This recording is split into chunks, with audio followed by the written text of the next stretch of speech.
یو ځل بیا د پښتنو د 18 اکتوبر د جرګې پر میدان باندې د انتظامیې د خوا حمله وسوه چې په ډیر زیات تعداد باندې هلته شاوخوا انتظامیې دغه ګراوند قبضه کړی دی و دغه میدان ته چې کومې څلور لارې راغلي دي چې و دې ته خلک را داخله کیږي دا کوم د 18 اکتوبر د پښتنو قومي عدالت یعنې جرګه چې پر دا میدان کیږي دې ته چې کومې څلور لارې راځي دغه څلور سره لارو ته ډیره غټه مشینري راوړې ده چې په دې لارو کې دومره غټ غټ کړي کښلي دي چې موټر سکوټر او داسې شی خو څه کوي انسان لا پر هغه لاره باندې نسي تللی نسي تېرېدلی انتظامیه په ډېر زیات تعداد باندې راغلې وه سره دغه مشینري ورسره وه دغه کومې څلور لارې چې دا ګراوند ته راتللې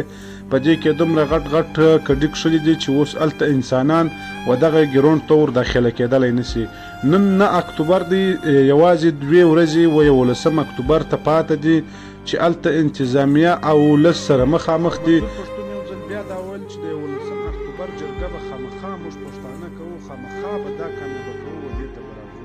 و بلې خوا ته په خیبر پښتونخوا کې په ډېرو سیمو کې انټرنیټ سیسټم مکمله بند دی هلته انټرنیټ کار نه کوي بلکل هلته ولس او انتظامیه سره مخامخ ده دغه ویډیو تر اخره پای پورې وګورئ او دغه رقم معلوماتي ویډیو دپاره زموږ سرګرمي درسره فالو کړئ چې موږ څنګه نوي معلومات را رسیږي موږ به تاسو پورې درسوو ویډیو تر اخره پای لطیف خانه دا ګوډې دا پولیس دی روغ پنډال ډاکټای دی نه